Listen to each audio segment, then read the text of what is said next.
Good morning, everyone. Good morning, everyone. Thank you for being here today and welcome to the Leadership Summit. So this is day 3 of the Girls, I have to count now. So this is day 3 of the Girls Human Rights Festival. And we're really happy and honored to have you join us. Thank you. I know it's raining, the weather isn't great, but you've all made the effort to come. So thank you so much. We hope you'll have a fantastic time today and you'll get something out of it. So just about Girls Human Rights Hub and what it is and what we do. So 2 years ago, my daughter Safia, who's sat over here at the front, Safia and I set up, we had this idea of setting up a hub for girls. And it took us a couple of years to bring it to life, but we eventually launched in June 2023. Now, what we want to do with the hub is 3 things. We want to teach girls between the ages of 11 to 24. We want to teach 3 things. We want to teach you how to engage in activism. So how do you become activists? How do you go about running a campaign, a successful campaign, and achieving whatever it is you set out to achieve?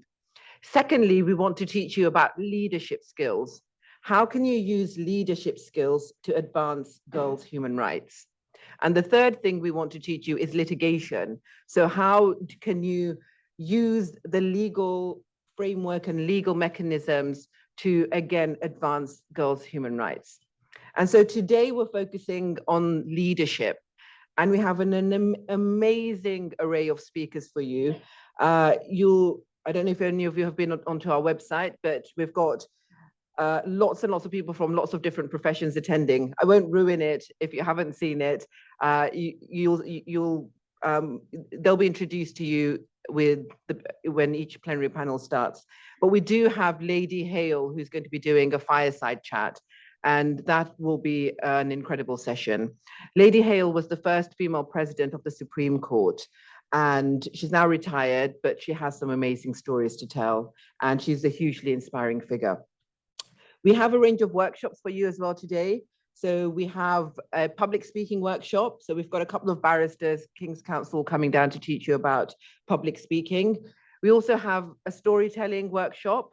So we have Megha Mohan, who is in the building. She may not be here, maybe up there somewhere. She's the BBC First correspondent on gender and identity. So she'll be teaching you how to tell how storytelling can be an effective tool in advancing girls' human rights. You'll have a session on negotiations with Ali and Faheen, who are sat here. Ali and Faheen are both lawyers from Hogan Lovells, and they've been instrumental in helping us get the festival up and running and for hosting us here. And then you have a session on conflict resolution, and this is with CEDR, so the Center for Effective Dispute Resolution. And we have our 2 trainers sat up there, Frederic and Susanna. And so we have an incredible range of workshops for you. There'll be sessions in the mornings and sessions in the afternoon. So why did we launch Girls Human Rights Hub, and what's the point of it? Why do we need to focus on girls' human rights as opposed to others? Why is there a focus on this? And if you look at the figures, it tells the story. Around the world, you have 129 million girls who are out of school. 739 million girls have been subjected to sexual or domestic violence. So that's 1 in every 3 girls have experienced some kind of violence in their lives. 650 million women alive today were married before they were 18.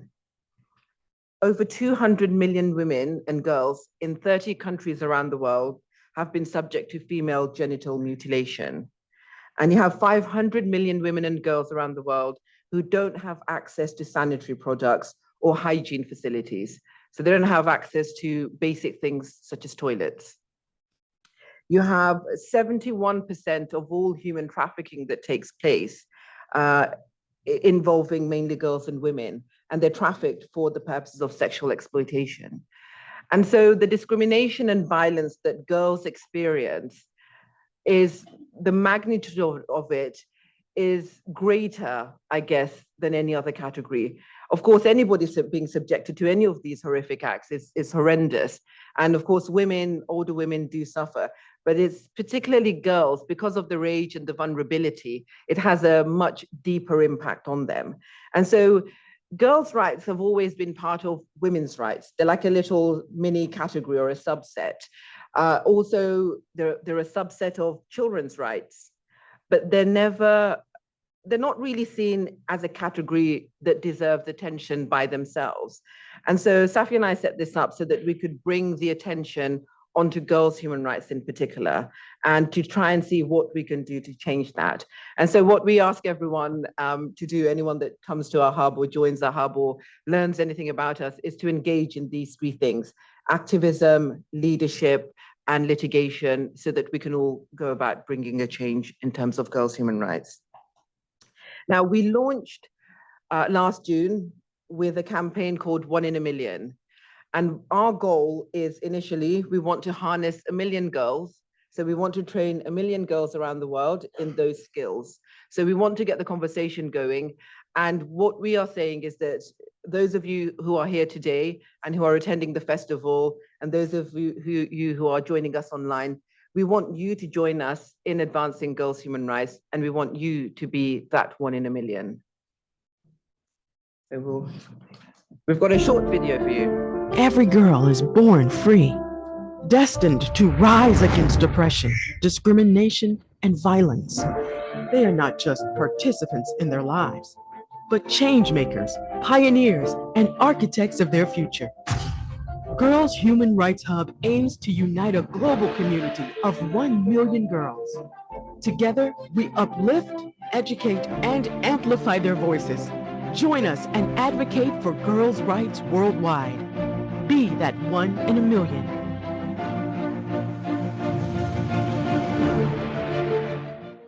All right, thank you. As part of the festival, we have launched our ambassador scheme. And what we're hoping is those of you who are interested in helping us with our work, we'd love it if you joined us as an ambassador and created a hub at your school, your college, or your university. And we will, of course, help you along the way, but it would be great to have as many of you on board as possible so that we can together try and bring some change in the world.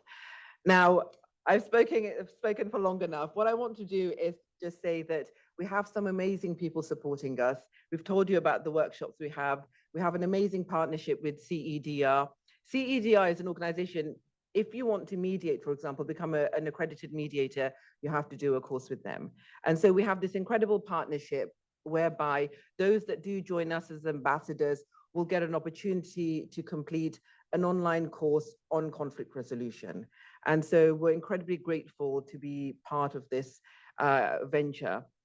So we are grateful to you, CEDR. And we also have, some of you may have come through or heard about us through Young Professionals and Brown Jacobson. Again, we're hugely grateful to them because they have amplified our cause and amplified this event. And we are grateful because they have actually literally raised awareness to tens of thousands of girls. So we are really grateful to our partners. We have 3 legacy sponsors. So these sponsors have been just incredible in terms of the festival. Legacy sponsorship is the highest category of sponsorship. And so we've had our last event, yesterday our event was the Young Lawyers Symposium, and Field Fisher were kind enough to host that event.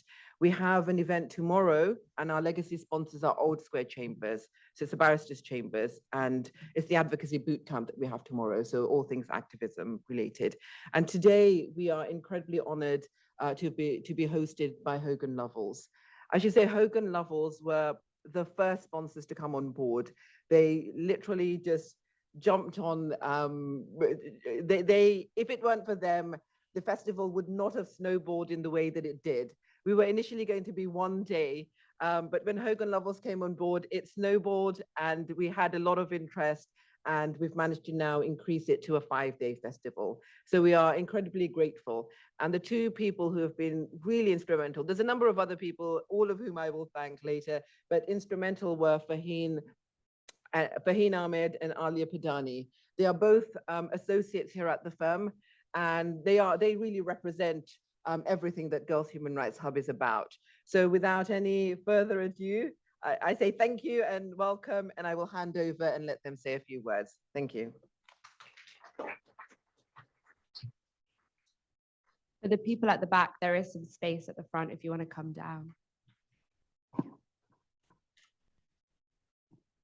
Morning, everybody, and welcome to Hogan Novels. It's really, really amazing to see you all here today. And we're very, very lucky to be a host of such an incredible event and an incredible cause and a purpose that Ali and I truly, truly believe in.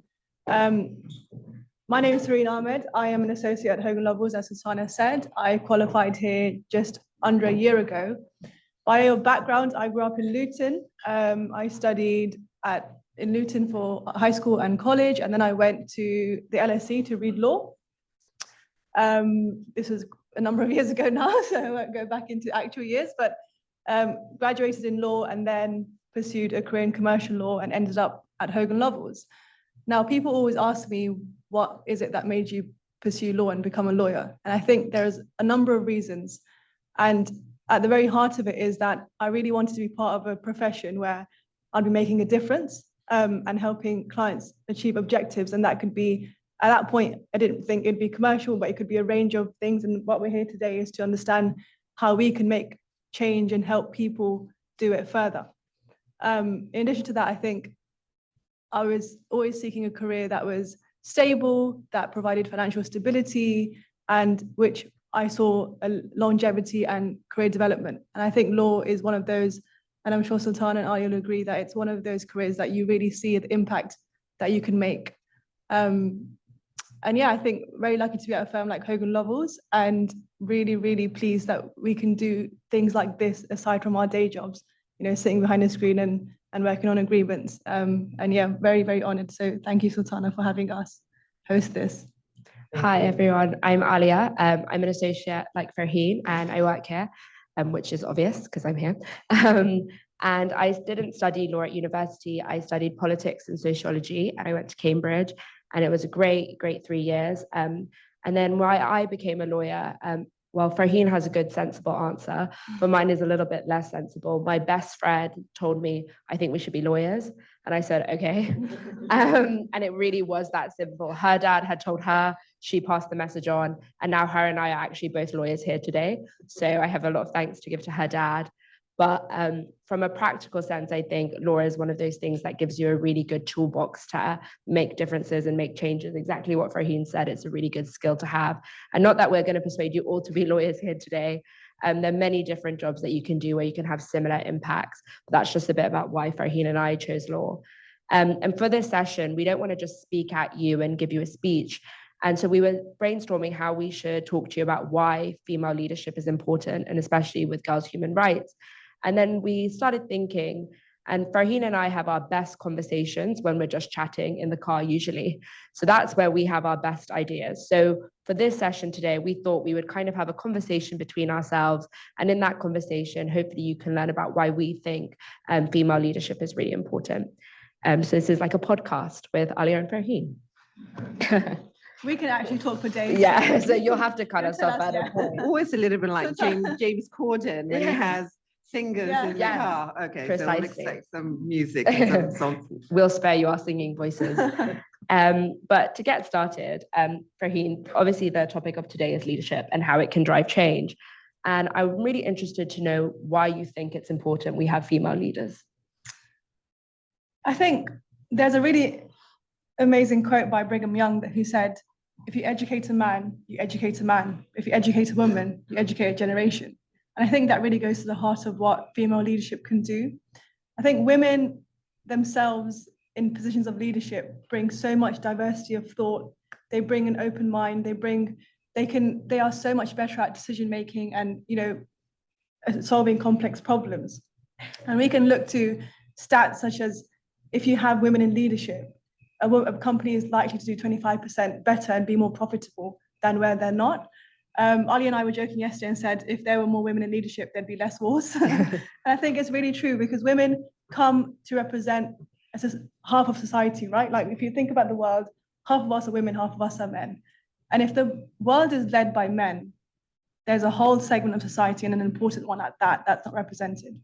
I think it's really important for women to come, and they consider more than just themselves. They bring diversity of thought, they bring widened thinking, and equally they are there to represent people that are so marginalized in society. And now we look at the Western world, and I know it's a lot better for women here, but developing countries, there are still many, many girls and women around the world that don't have access to basic rights. And a lot of that is because those countries don't have representation in female representation compared to countries that do. I think generally, like I said, a woman being in leadership is just better for society as a whole. It leads to stronger development, positive changes, and we can just look to our firm, Hogan Lovells, where our office managing partner is a woman, and we've been able to do such great things and do initiatives that further that even more, this being one of them. Had it been the other side, I don't think we would have achieved half of what we have with the leadership we have. So I think it's really important that we strive to become leaders, because we know the impact on society is absolutely crucial and exactly what we need, especially in times like this.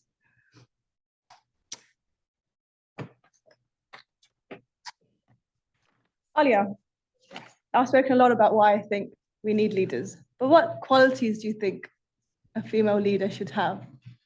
That's a good question. And when Farheen and I were talking about this, a lot of the qualities we assume a good leader has are often qualities we assume men have.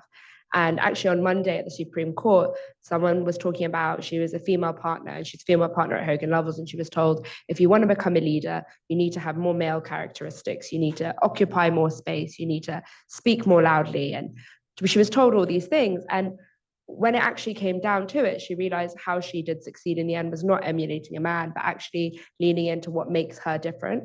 And I think that's what a good leader does, is that they play to their strengths. You know, leadership doesn't always have to look like people speaking on panels at the front of a room. Leadership can be done by listening. Leadership can be done by observing. And I think when I think about what good leaders have, I think they know when it's the time to speak and when it's the time to listen. And when they're listening, they listen to understand rather than to react. And so I think a good leader doesn't have to be what we all think a good leader is, which is someone on a lectern, but actually a good leader can be in any situation. And, you know, leadership's not just about companies and politicians and nations. You know, you can be a leader in a friendship group, you can be a leader at school, you can be a leader in your family. And I think that's the key thing. I think a lot of you are already leaders in your lives, even if you might not know it. So Farheen, that's what I think. I hope you agree. And Farheen, when it comes to you and you think about female leaders, is there a female leader in your life that stands out as someone who really inspires you? And do you see someone and think, yeah, that's how I want to lead? Yeah, I think there are a lot of examples in the public domain and, you know, female leaders that we can look up to and take inspiration from. But I think bringing it a bit closer to home, I would say that my direct role models are my grandmother and my mother. And the reason why is because I come from, I'm Pakistani, so culturally, you know, my grandmother was based in Pakistan before she moved to the UK. And I think what she did was adapt to a whole new life in the UK for the purpose of improving her children's lives and getting them educated. My grandma had 6 daughters, and they uprooted from Pakistan, moved to the UK, and she actually defied cultural norms where daughters and, you know, girls weren't supposed to be getting education, and actually went and, you know, encouraged them to actually study and, you know, pursue careers and aim for success. And that sort of trickled down, and is also the reason why I'm able to sit here in front of you all today, because she defied those odds, made sure her children were educated, who then, my mum, was a massive force behind me and my success to this date. So I look to them and I think, you know, they really came out of their comfort zone, came to a country to pursue opportunities for the sake of their children, for the sake of grandchildren like myself. And I would like to be a leader like them, because we often are so comfortable in where we are. You know, we don't take risks and we struggle to adapt to new environments, and we're almost comfort creatures. But if someone like that can do it in those times, what excuse do I have to sit here and not use my position, not to use my privileges to then further that even more. And again, my mum, she was educated in the UK and not to the degree level that I am, but she was always the first to say, cultural norms, marriage, you know, all of those things can wait. The most important thing is that you're independent and you're educated and you have a career and your 2 feet to stand on. And, you know, I appreciate there are still a lot of cultural norms where you don't always have that support at home, but I was very lucky. And I do really think it's the reason why I can sit here today and champion a cause like Sultana's, champion for girls' human rights, because I know the impact. I know where my education took me and I know where it can still take me. And I think that in itself is a step towards leadership. And I'd want to implore that on all of you in this room today, you know, to be in a position like this in the future where you can also speak, advocate and champion those rights. So back to the original question, I think my role models and my inspiring leaders are close to home. It's my mom and my grandmother who I've taken a lot of inspiration from and I've learned a lot from and I'm very grateful for. Alia, how about you? Who would you say is an inspiring female leader and why do you look up to them? So for me, someone I've always looked up to a little bit further away from home is Jacinda Ardern. And she was the youngest serving leader in a political position in the world ever. And she was the Prime Minister of New Zealand.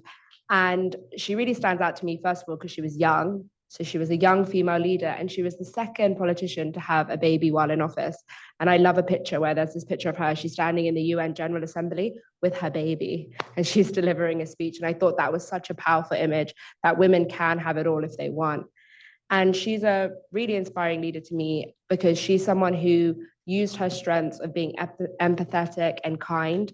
And that was how she really emulated leadership and how she led the way. And I remember in the wake of the Christchurch attacks where 51 people were killed in a mosque in New Zealand, she didn't, stand up and react with hatred or anger. Rather, she reached out to the community with kindness, empathy, but also practicality. She banned guns in New Zealand almost in 2 weeks after the attack.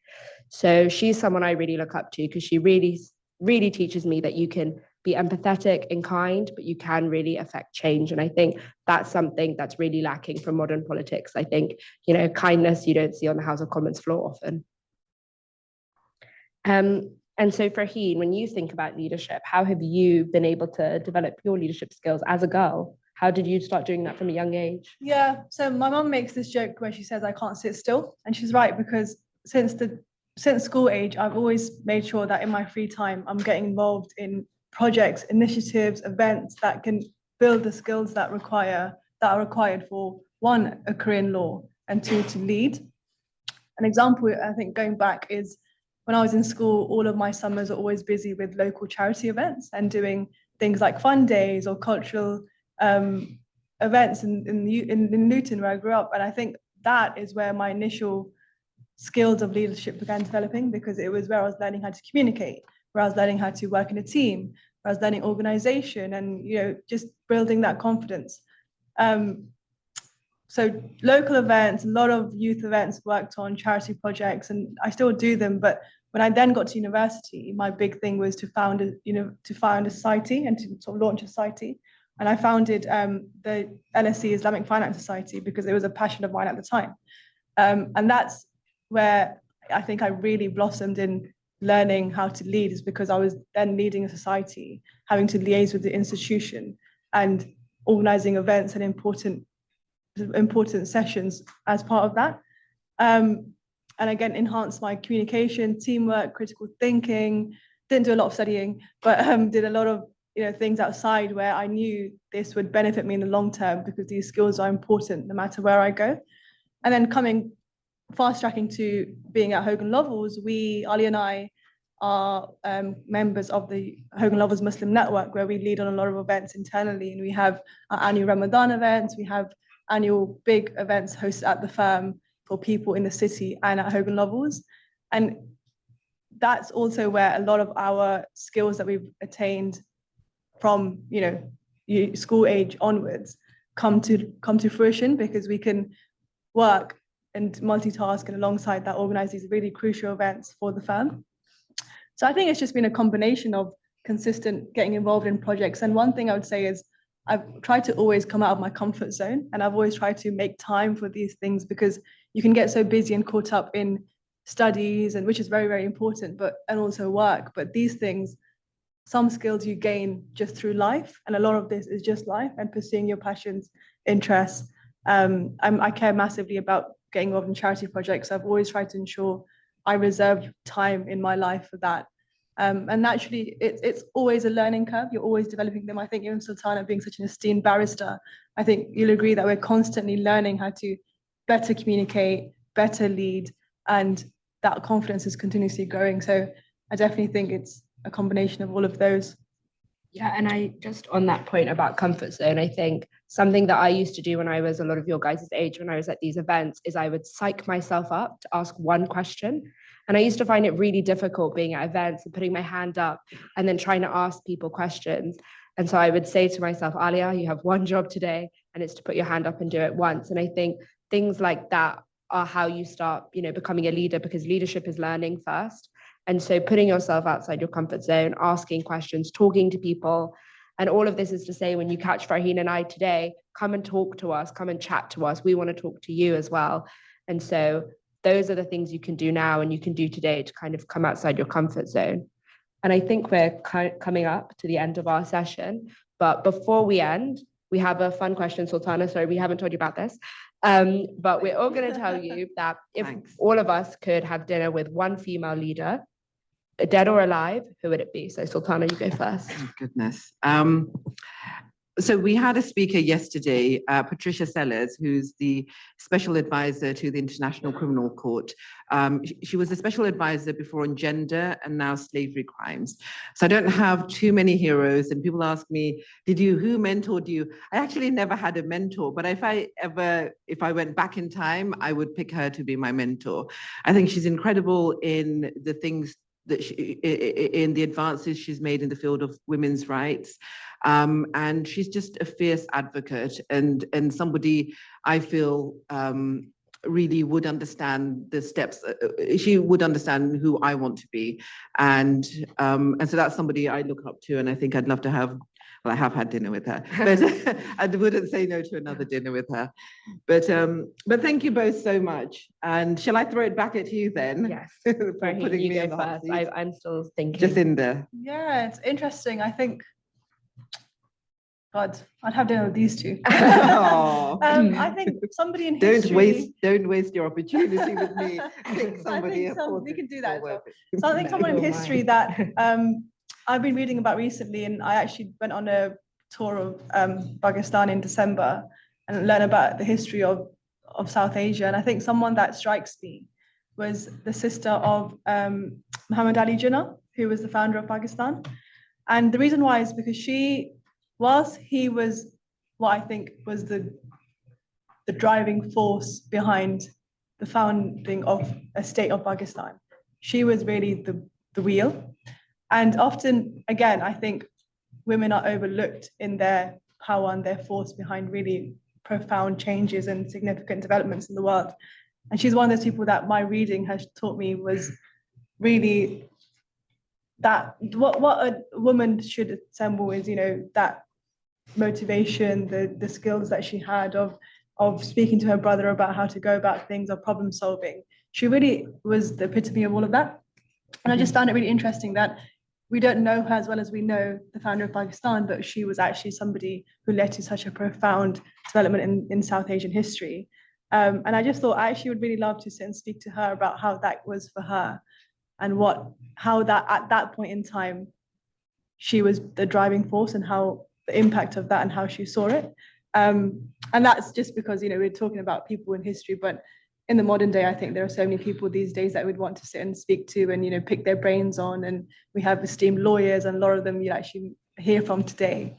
But I definitely think I'm a massive history geek as well. So it's a bit of a full question for me on history, but I think that's somebody I would love to have dinner with. And I would definitely recommend people read about her and people like her. Alia?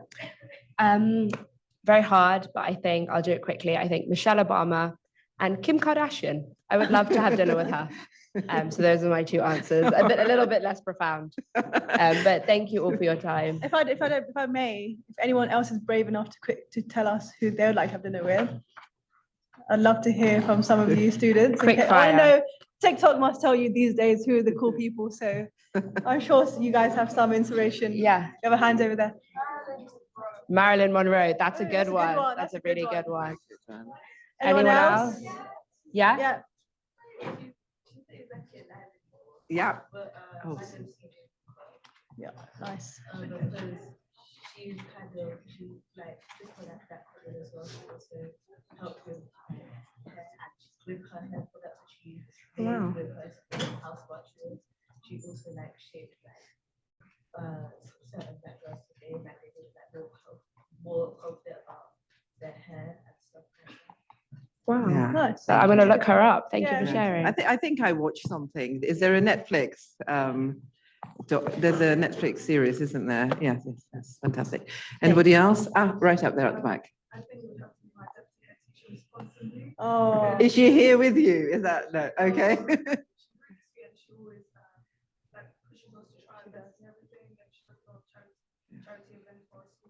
Yeah. Can you invite me? Because she was my teacher as well, and I would really love to join that dinner. Thank you. Thank you. So we're going to finish off here.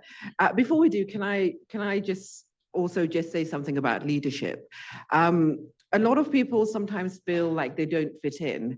And I'm actually always, whenever I do events, I'm always approached by people who say, look, I don't feel I fit in. You know, will I, for example, if I become a barrister, can I fit in? If I become a solicitor, can I fit in? I also speak to lots of young people. Some might feel they don't fit in because of their race, because of their religion, because they're girls. You know, some may feel they don't fit in because of their hair, because of they wear the hijab.